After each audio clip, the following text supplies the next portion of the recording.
Hello and welcome to Board Stupid. My name's Wayne. And I'm Matt. We're back on the South Coast. Back In Worthing. Sadly. Sad times. I'm back from Birmingham and UKGE Expo 2025. Yes. And what a weekend. What a weekend, guys. It went by in a blur. Yeah, it was amazing. Yes. And the first things that we want to talk about is what we think are the top 10 games that were at UKGE. This is our best in show for UKGE Expo 2025. So these are 10 games that we saw, played, or otherwise had explained to us that we think have the potential to be maybe your next favourite for this year. Yeah, and most of the games are stuff that is coming up. Yeah. Beside probably a couple of them, but we'll see. Some you'll know from some of the videos we did beforehand, but some surprises it might be. But before we start, hit the subscribe button. Do that. That's the best thing in this show when you subscribe. Oh yes, that's every time. Every time a number goes up, one up. Best thing in the show. Best thing ever. Best thing ever. Absolutely. Go do that and let's dive in to this episode. Let's go. Rolling dice, feeling nice. Cardboard dreams and game schemes. Click subscribe, it's a vibe. Board Stupid's all we need. Board Stupid, game reviews for you and me. Board Stupid, here's what you should play and see.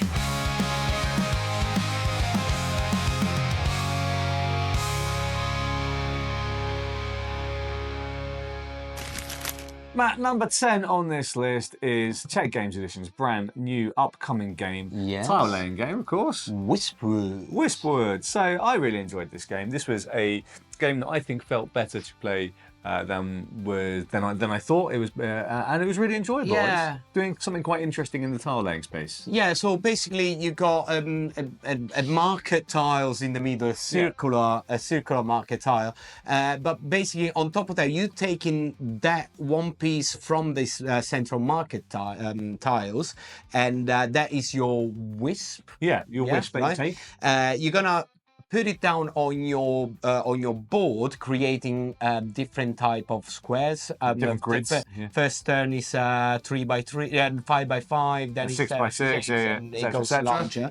But the particular things is then every time you take a wisp from the center, it will tell you what are the tiles you need to put around to create a polyomino shape. So there's going to be a stack of all the tiles next to the board that you need to pick it up and create the polyomino. So basically, if it's an L shape, the single tile of the Wispwood needs to be part of the L shape, and then you take another 3 of those common tiles and you build the L shape on your board, and so on. So it's really interesting that you're trying to build the polyominoes, as you say, from these neutral tiles and single individual tiles.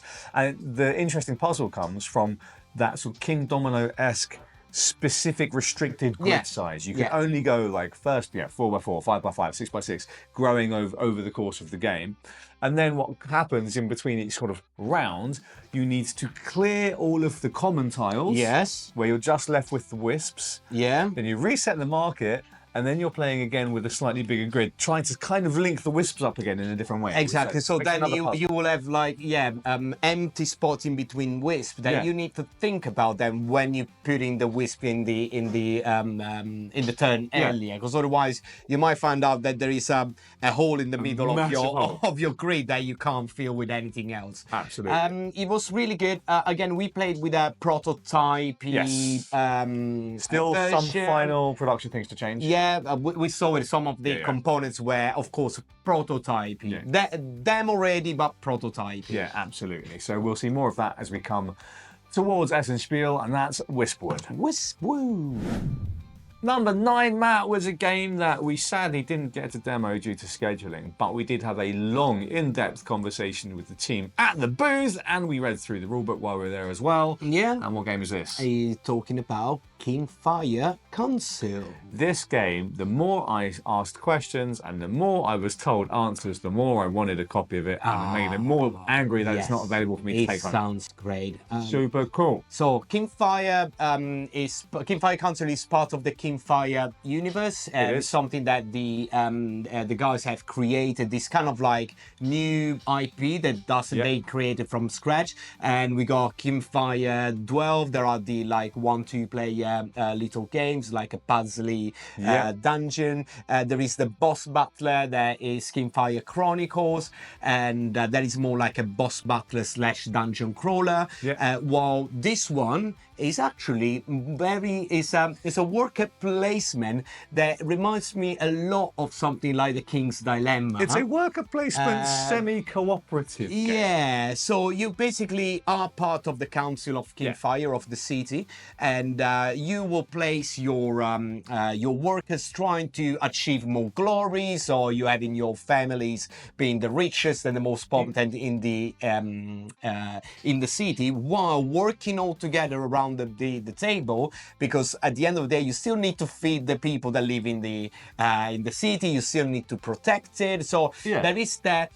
I need to build all my own families, but we all need to work together. But at the end of the day, I want to have more glory than you. Exactly. And then there is a very, very cool twist that is actually you can be part of the cult. You can become one of the bad guys if you want. Yeah, well, this cult uprising. So every round there's going to be the needs of the city, which I suppose is your dilemma in this case. Where you need to be working together to try and generate these resources. Again, as Matt says, going to the different places around the city in this cool sort of three-tiered city. Yes, yeah, like a more powerful or different. Or very cool production. Not needed, but very cool. Very cool. It's basically the different tiers are just simple. The basic one, you don't need to pay anything to put your worker there, and the higher you go, the more you have to pay to actually put your worker. But thematically and how it looks on the table, cool. It's super nice. Yeah. And then you've got the cults who are going to be coming out and getting in the way, being placed in different places. And as you say, Matt, there's an interesting arc to the game where the cult are going to be getting more influence throughout the game, with some people also maybe needing to push that influence along in order to do other actions, but eventually might just change sides and try and force the cult to win. And if the cult wins, everyone else loses. Yeah, exactly. Really so cool. There is kind of like this. It's not a hidden traitor because it's all like public information. But there could be one or two people around the table that actually, instead of going for the glory of the city, they're gonna go for the glory of the cult and try to take over the city. Sounds cool. Really cool. It gave me that feeling like those kind of like things are like King's Dilemma. But more in a Eurogame vibe as well. And a game that you don't have to destroy cards when you play. Exactly. You can actually just play the game and with a fantastic artwork. Lovely production. Yeah, all the different faction, will have different powers, so each faction is gonna be different. A lot of stuff, but super, super, super cool. Really excited about Kinfire Council. We cannot wait to grab a copy. Next one is from Ravensburger. The behemoth of Ravensburger. And it's a re-implementation of Horrified, and we're talking about Horrified D&D, Horrified Dungeons and Dragons. Now, I say re-implementation just because more or less the mechanics are the same. It's Horrified. However, it adds way more than all the others.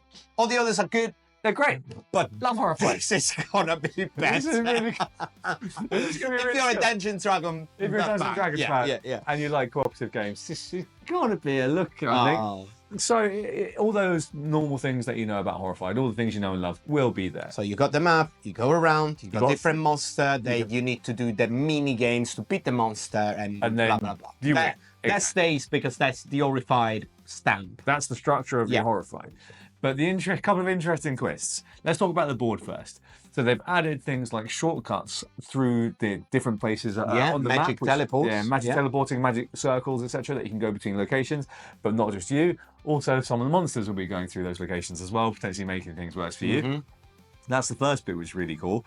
The second bit, which is really cool, is the monsters themselves. You've got those classic D&D enemies, like you have the Beholder, you have the Red Dragon, all of that, and all of the Mimic. Yeah, the Mimic. Super cool. Super cool. And all of those monsters have got their individual mini games and powers that are super thematic to Dungeons and Dragons. If you're a fan playing D&D, growing up, or even just now. You would know you'll know those all of this characters. stuff. Come and on, that's the you'll know all the basic Easter of eggs. any fantasy Yeah. stuff around Everything. in the last 40 years. But the most fun, interesting bit for me is the characters themselves. So you're going to pick a character like you would do normally, and in Horrified, they've got your unique abilities. Yes, and they're all like the classic, like you got the bard, you got your monk, you got the fighter, ranger, you got your cleric, yes, wizard, the etc. wizard, yeah, all of those, like, but So your ability and how good you do the ability is decided by the roll of a D20. Come on, Of that is course it just is. like it's the most D&D, It's the most famous D&D thing you can come on. do. So how well you can do your action, or the type of action that you're doing, is going to be on the roll of D20. My initial concern was, actually, wouldn't this make it more random? But actually, there's like gradients of your ability. Yes. You're always going to be able to do more or less what you plan to do. Yeah, but sometimes better. But sometimes, like, Let's really say that. good. Let's say the natural 20 will get you where you want to be, and the natural 1 maybe not. So, I think it sounds really amazing. It's going to add like another level of interests to the game. It takes it like from just Horrified to something with a little bit more jeopardy as well. Yeah, I don't know seriously why this had not happened before. I know, it's such a great thing. Actually, I'm excited I don't know, to play so we're really excited We can't to get a copy. I'll post on a copy really soon, and we'll talk more about this, because I think it could become a classic if you are a D&D fan and you want to get into board gaming, or it's great. It could be a critical hit. Ooh. So Matt, the next game we have on our list is a beautiful looking 2-player game by Le Scorpion Masqué. Famous for Sky Team, so Yes. they know what they're doing. They do, yeah. And we're talking about Tag Team. Hell yeah. Tag Team. Tag Team.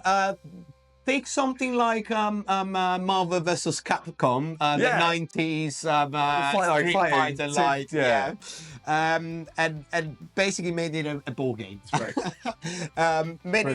So basically what's going to happen in the game, there are tons of characters that you can choose from. You take 2 of them, they're going to create basically your player board, and then you're going to have, for each one of the character, it will have a different deck. Mini deck of cards. You shuffle them together. That's going to be your deck of cards for the game.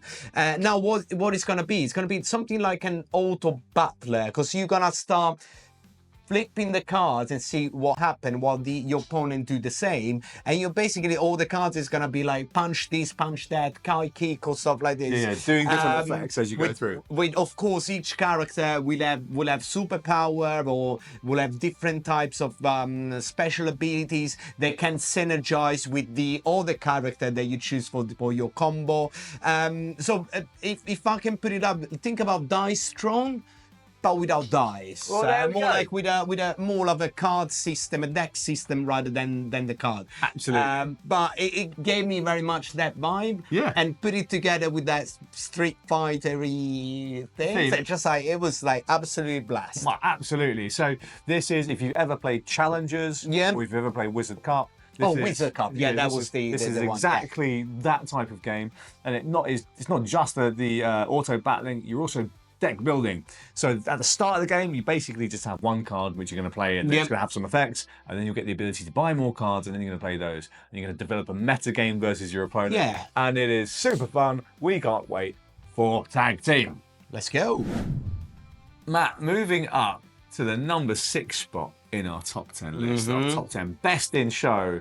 This game is beautiful. It's taken the show by storm. Yeah. It wasn't available to buy, but we may have got our paws on a copy. May not. And you were very excited. What is it? I was talking about All King's Crown. Oh my goodness. Ooh. Okay, so this game, we didn't know that was going to be at the show up until basically the last 2 days, because otherwise we would have added to our pre-show. It would have been one of the first things we saw, yeah. Unfortunately, someone at UKGE forgot to say that they were. Anyway. The game is probably one of the most beautiful arts that I saw around in a while. It's amazing. I do love the art. And basically, very much like Kinfire Council, you are part of a city, of this kind of a kingdom, where the old king has died or disappeared. No one really knows exactly what happened, but the crown is up for grab. Nice. And you are one of the how do you call it? Heir to the throne. Heir to the Heir throne. to the throne, yeah. Oh, gee, I forgot my English. That's okay. But you as well. That's dangerous. That's well dangerous. You are the one that should. Yeah. Anyway, so basically, during the game, what you're gonna do? There is basically a central board where there are gonna be different territories that you can fight with, and you're trying to build your family to be the more prestigious, so at then the end of the game being crowned the new king. But how you do it, there is these different stages into the game. The game will run for 5 years, but not in real time, but like 5 years. In-game years. Each turn is each round is 5 years, and within each round you go through spring, summer, autumn, and winter. You will have your deck of cards that is same for everyone, but you can buy special cards that are just applied to your family.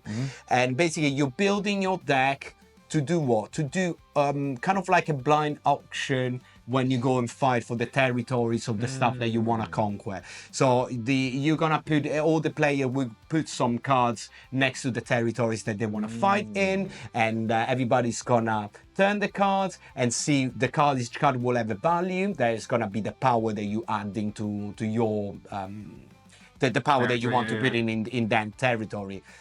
Easy enough on that. Besides that, each card then will have some special power. Some will let you destroy your opponent's cards. Some of them will manage to move one of your opponent cards to another territory, or maybe your own to another territory. Other ones will let you put an extra card down to be more powerful. And this is just a little bit of the fighting in the game. On all the rest, there is stuff like you need, again, to buy prestige, to get more prestige, and you need to go out on the road and discover other places that are gonna give you more power.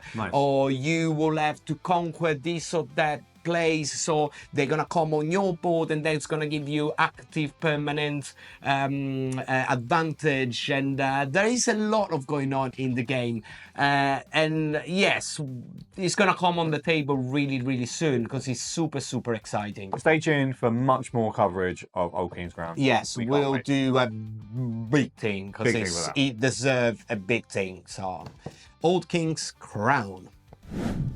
Okay, Wayne, next one, I know that it's actually set up on your table. It's on my table right now.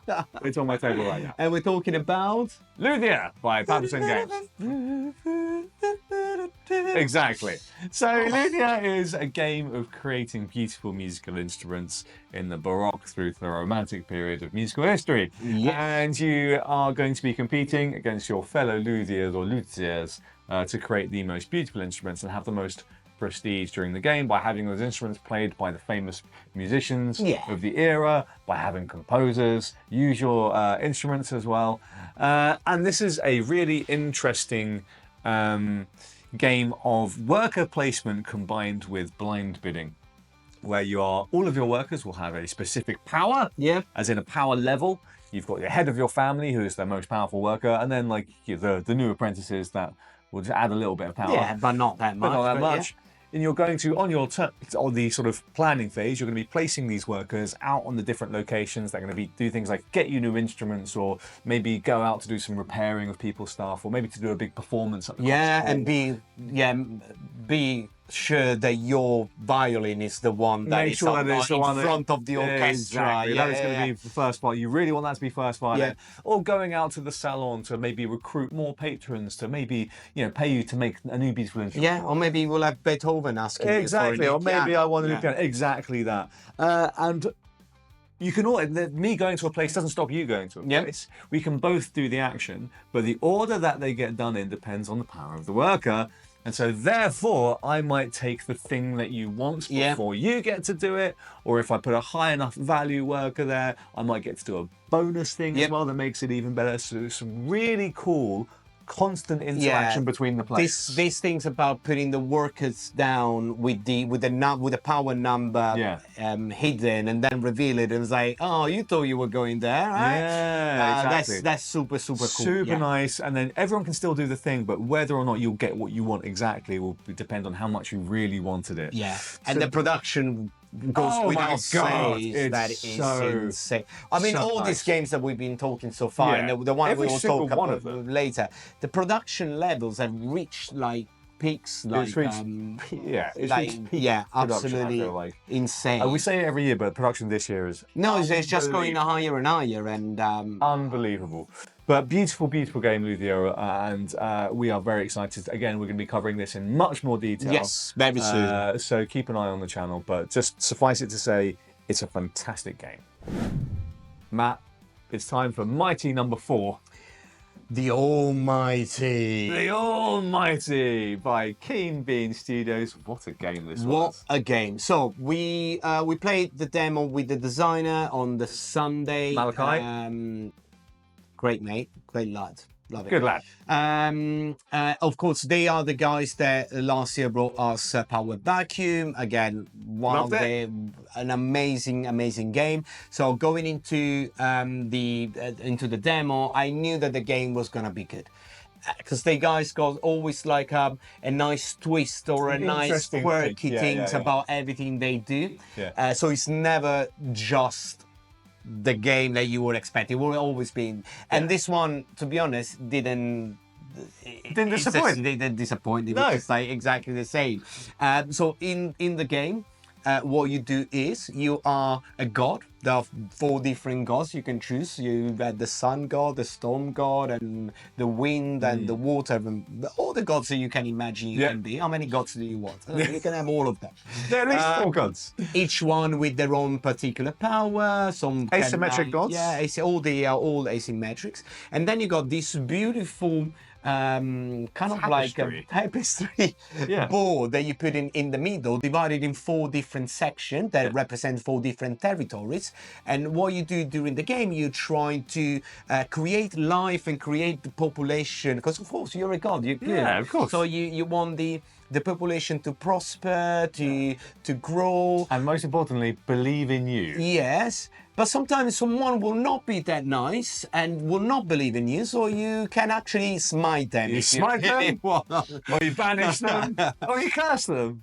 It's great. So you manipulate these 4 territories, trying to create life and do things, while at the same time playing cards to kind of like do a little bit of territorial control. Because each card will have a different power. For example, a different value that at the end of the era that you're playing it, you will score. So if I control this territory over you, and there are 5 points on the table, 5 points comes to me, not to you. But otherwise, if you lose, you're getting something back in terms of like you get a special your gods become more powerful.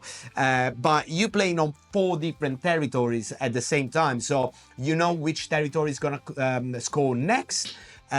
But you might want to leave them to the other player while you concentrate on the next 2. So there is way more thinking than what it looks like. Absolutely, it's so fantastic, and the fact that you have the way the scoring works is you will score based on the believers, the populace, the worshippers in each territory, and they can be manipulated. They can be moved around. So if you know that one of your opponents is going to start scoring really highly, and you've got some special cards and powers that might draw those, worshippers away to another territory, there's some really fantastic stuff you can do there. Or, for example, I had like a necromancer that was spawning zombies, and they were all unfaithful, of course. Yeah, of course, they're all like. And you can basically create zombies in the territory that another player is winning to get them minus points. So there is a lot of going on, and again, we played is a very early version.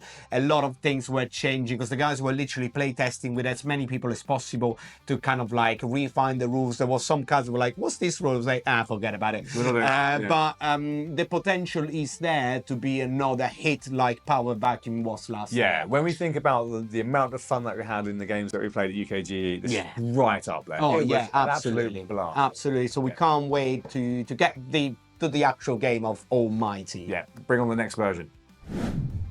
Wayne, have you ever been to Wales?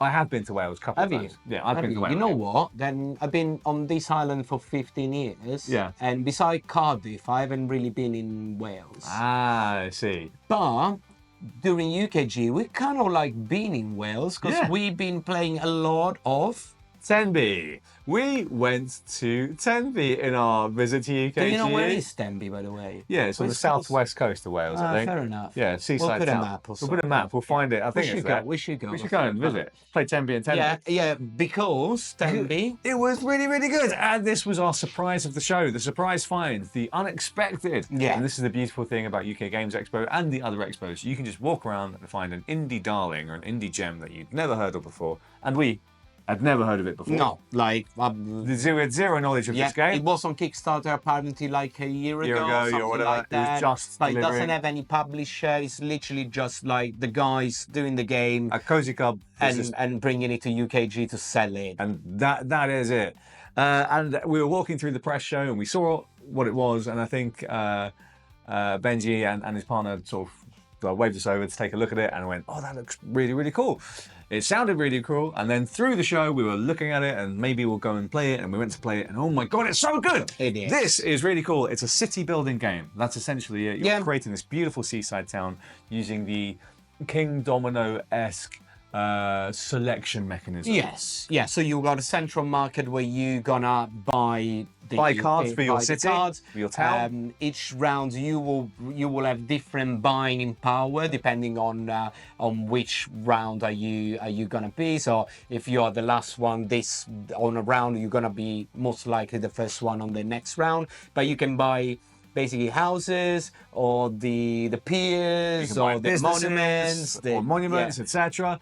It is so wonderful. This is like an example of that sort of cozy vibe that you feel is taking the industry by storm in the last couple of years. Everything is cozy. Everything is cozy. This is really cozy. And this cozy. For And real. the name of the company is Cozy Camps. But it is still competitive and still very interesting with some fantastic, really unique artwork. As well. Is. It's so striking. Yeah. And so adorable. Yeah, it reminds me some like older video games, like 90s video games. Got like the clouds remind me a little bit of Super Mario. I don't know why, but just a Super Mario Bros. 3 for something like that. But my gosh, this game has so much to like about it. So when you're building your city, all of the card artwork, yes, it's beautiful, but that's also part of the scoring. Yes. Because each card is going to look either left or right at the other cards, and it's going to look for certain features. It might look for maybe different types of shutters or like flower boxes or pigeons or whatever it might be. That means that you will have to carefully check what's on the card. You're literally counting the pigeons. You go, and counting... I want to place this next to this card because that's going to score this type of feature, but I want to put this over here because that's going to score next to this type of card. Really wonderful. Yeah, so it's King Domino style, but cranked to 11. Cranked to 11 and a half. Way more tinky than what it looks. It looks super cutesy, but the actual game is super solid, it's super crunchy, but without being annoying. You know when you just like, it's too much matte. No, it It's not still overwhelming. flows very, very well. It's so good with tons of variants in the box. The expansion that you can get with it brings, again, even more. So if you can bring the game up to another level of complexity if you really want to. But Tenby, as it is, was an absolute gem. One of my favourite games of the show, and one of my favourite indie games that I've found in a long time. Oh, that's for sure. Yeah, it's magic, and we might do more on that another time. But that's Tenby on number 3. Dun dun dun dun dun dun dun dun dun. Yeah, it's What's that game. number 2 on the list for today? Is Star Wars Battle of Hoth. What a game! That's so much fun playing this game. Oh my god! So when this was announced, so much fun. to be honest, I have to be honest because I'm a big Star Wars nerd, like proper. He is. too much. He's a massive sometimes, too much. And when I saw that Battle of Hoth was coming out, being a re-implementation of Memoir 44, I thought like, cool. Reskin of the game makes sense, but I was not like, oh my god, I need to play this game. Not sold on it, yeah. We played it and I had so much fun. I haven't had, it literally brought me back to being like a 10 years old, like watching Empire Strikes Back for the first time. It was just like, it was amazing. Yes, it is Memoir 44. So you will have your battleground, you have the opponents in front of you, you got the 3-lane where you need to move your cards, you got your cards, but that's very much the same. The system is that one. So, and the system is mega solid, so it's been around for what, 30 years, Memoir? But all the cards, all the flavors and the minis and how you destroy it, is all very Star Wars. I felt like playing with Star Wars toys, like when I was a kid, rolling dice with a little bit of strategy. Yeah, this kind of tactics. Rolling dice, so it's serious, but it's not serious. It's just fun, and that's what we love about a game. Is it fun? Yes, this was a ton of fun. Not having to be the most complicated or the most deep or a million mechanics. Or blah, blah, blah. It was just a fun game. Fun experience. You're 100% right, Matt. It just really brought you back to feeling like a kid playing with the toys a little bit, chucking dice, moving your minis around, playing cards to do cool stuff. Yeah. It was absolutely just a great experience. I love playing Battle of Hoth. It felt Star Warsy. All the different sides of different objectives. There's like a bunch of scenarios in the box. You're playing the Battle of Hoth, as you might imagine. That's it, with a different objective for the Empire, for the Rebels, but it did help that we played on the mega table. We played on the mega table. The minis this big. That really helped. But the actual game, the production is beautiful. Yeah, Matt will put some pictures up in this video, I'm sure. But the actual game itself, my God, I can't wait. I need a copy of it. It's just like, I want to have fun. I had a very stressful day today. Yeah. I just want to have fun. Let's take Battle of Hoth out. That's gonna be my go-to. Let's blow some stuff up. Can't wait to have it here and to do some more battling. Amazing work. It was great. It was great. Yeah, Loved this is it. going to sell a bucket. Oh yeah. And you're gonna take my money, bro. I'm going to take your money, yeah. Okay, before we go to the number one for the show, we got some honorable mentions. Some games that we saw. We did a couple of interviews. Some of them we didn't manage to play right there and then, but we are getting copies arriving in the next few weeks. So we will do a better coverage to give more to them, but we got a few games that as well, both stupid, what we call it, both stupid North. That is Simon and Tom. So there are all the two guys that do Instagram and do other stuff. But yeah, Simon and Tom, they're mostly, if you've been at UKGE, you probably saw them. They were our official decoys. Yeah, exactly. But they take care a lot of the Instagram, link here. Make sure that you follow the Instagram as well, because we put a lot of stuff there as well. But anyway, they were on the floor as well, and there are a few games that they pointed out. And absolutely. So the ones from this are last week of summer. So this is actually another fantastic indie game. That would have been number 11 on this list, I have to say, because I really liked it. The stunning production, again, another indie darling, and seems really, really fun. Some cool retro vibes. Both of the team absolutely loved it. Yeah. So, and we can't wait to play it more. So Sean has promised us maybe a copy, so we'll see. Yeah, so it's basically like a collection of mini games that you need to do, and everything is about like in the 80s. It's the last week of summer before going back to school, so you need to go hang out with the cool kids, going to the mall or go to the video store. But each one of these locations is gonna be a mini game. Some of them are worker placement, some of them are Mancala, you got some other stuff going on as well. A little tile puzzle. So. And the points, each one of the locations you're trying to collect cassette tape. The one with more cassette tape is going to be the coolest kid at the end of the summer. Super cool idea, and really nice. It looks pretty cool. Really nice. The next one was Cryptothera, which these guys did their stand in the most punk rock way you can imagine, and I've got a lot of respect for that. Yes. They didn't have a stand. They just turned up and then emailed. The open game. Yeah, the open game. Just emailed a few people, like media, and went, Come over. come over. We're showing off this game. It's like a super. They did it in this really cool marketing, super secret way. Like you felt like this was like you shouldn't be doing this. Great idea. Great idea. Great saving. Great saving. Because I think you achieved what you wanted, but yeah. It was really cool. So and both the team loved that as well. Yeah, it was so punk that when we went to find them, we couldn't find it. It was the police had already cleared them out. But this sounded really cool. So you're essentially on this hunt for cryptids, you know, like the big monsters, Sasquatch, the monsters, etc., across like the Americas. Yeah, across the Americas, with this beautiful looking production, everything in kind of black and gold. Very lush. Yeah, yes. very lush. It looks absolutely stunning. But both of the team reported that this game was excellent. Yeah. So I need to know more. From my understanding, is a sort of eldritch horror, but more streamlined, with this like pick up and deliver system in the mix, because you need to go from location to location, hunting down the monster, and then in Ghostbuster style, you're gonna use some traps to trap them. You get some energy power out of it. But you need to make it back to the HQ, because otherwise the monster will spawn out again and they will create problems. But then sometimes if you want to be naughty with the other player, you can let one free and causing one other player problems. So sounds really, really cool. We hope to get a copy of that as well soon. Or we'll try to play it out. We'll try and report more on that. Sounds fun. Last one as well. They got Line of Fire, Burnt Moon by from Osprey Games, and this is a lane battler, which seems to be way more common these days. They're coming out thick and fast, partly due to the success of Compile, maybe. Well, no, it was early.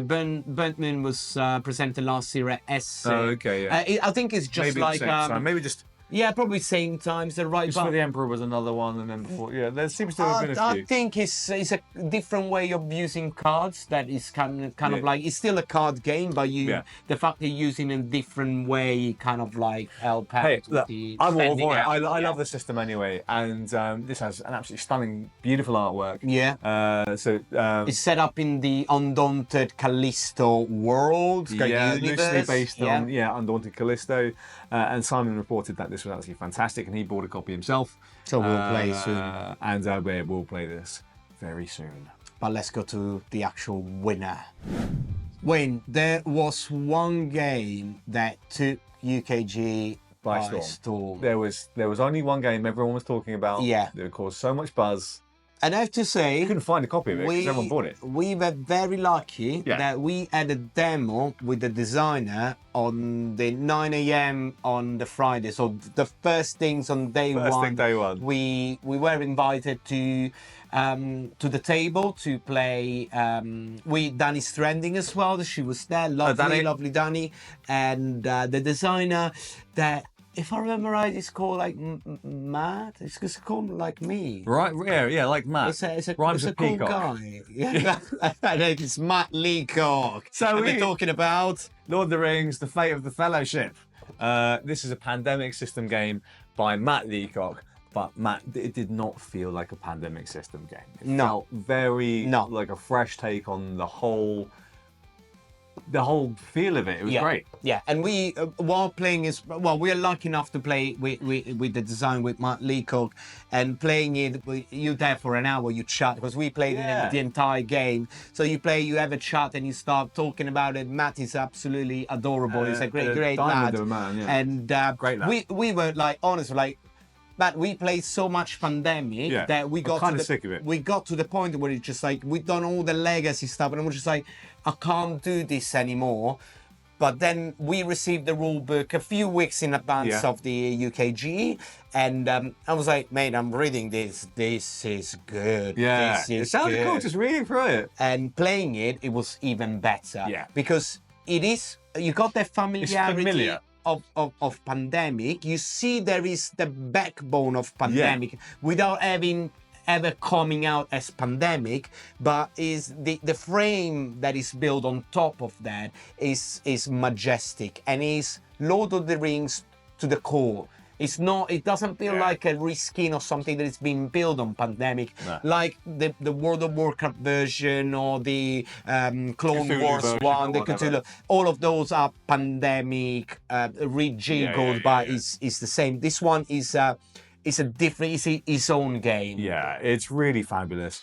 A very cinematic take on the Pandemic system as well, and even the lose conditions are different in this game. In Communal Garden Pandemic and the varieties, you have several different lose systems, right? But in this, you have one. Yep. And everything feeds into this one system. So even the way that they're stretching the system is different. You have the troops of Mordor that are going to be mooching around the lands of Middle Earth, and that's terrifying as they're going across the different paths, potentially reaching various key locations or flipping them over to the dark side. To the dark side. Wrong IP.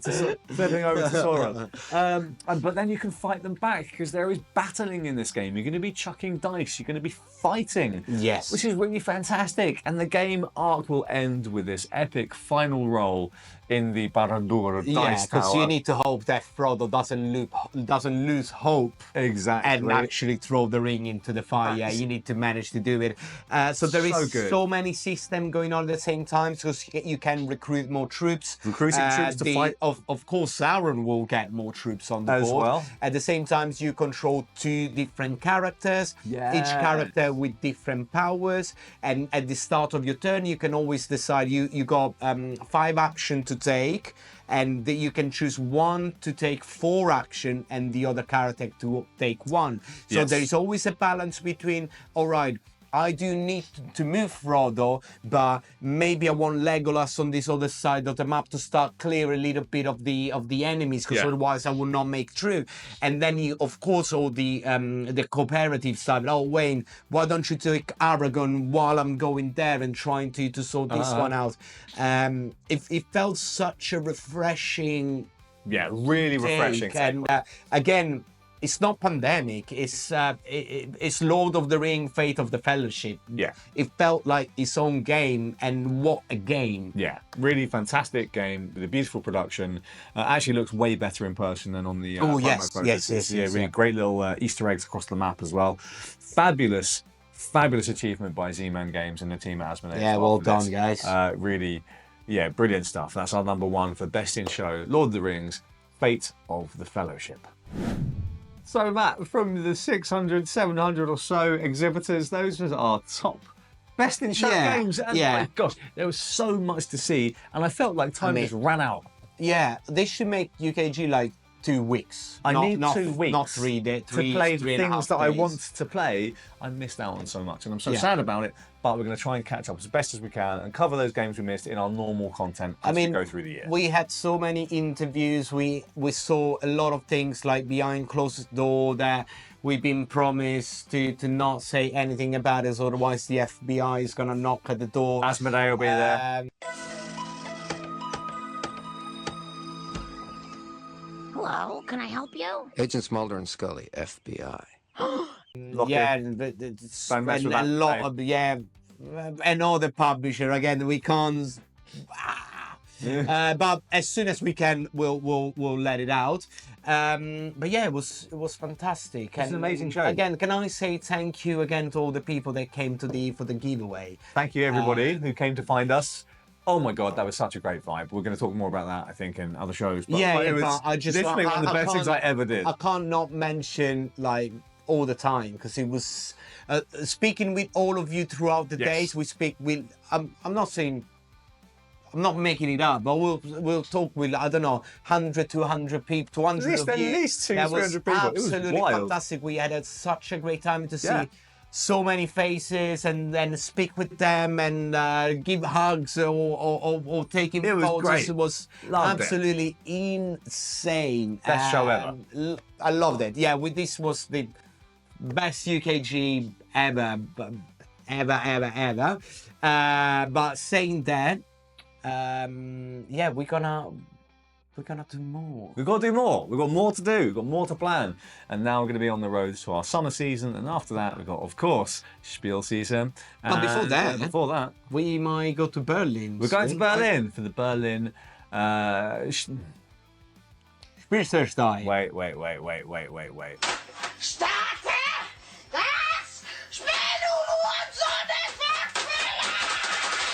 We're going to the Berlin Brettspielcon 2025. We've been invited along to go and check that place out and check out the con, and I am super excited to go there as well. So yeah, so it's going to be super cool. We've never been, so never been. Board Stupid goes to Berlin. Yeah, exactly. Yeah. So Board Stupid on tour, you'll find us in Berlin. So very excited. Any German friends of the show, let us know in the comments. Yeah.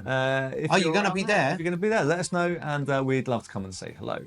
Other than that, what were your favourite games of the show? We would love to know in the comments. What is it that we missed specifically? What is it that you feel was hard done by and maybe needs a little bit of light shined upon it? Let us know your top 10 from the show. Other than that, we'd like you to check out the rest of our videos as always, and all of the UKGE content. Yes, it's going to be on the Patreon. It's going to be there. So all of the interviews are going to be there. Exactly. So we're going to upload all the unfiltered interviews. Yeah. They're going to all go up there. We're going to use sneaks and snaps here on the main channel, yeah. On the main channels. But if you want to listen to 10 minutes of Matt Leacock talking about it, well, that's going to be Patreon's the place to go. On the Patreon, and a lot more, because we got a lot of content. We recorded a lot of stuff, and we can't wait to show it to you. So check out the Patreon, and otherwise, simply click the subscribe button. That's always free, and we'll see you at the next one. Ciao. What's it been? What's it been? Game reviews for you and me. What's it been? What's it been? Here's what you should play and see.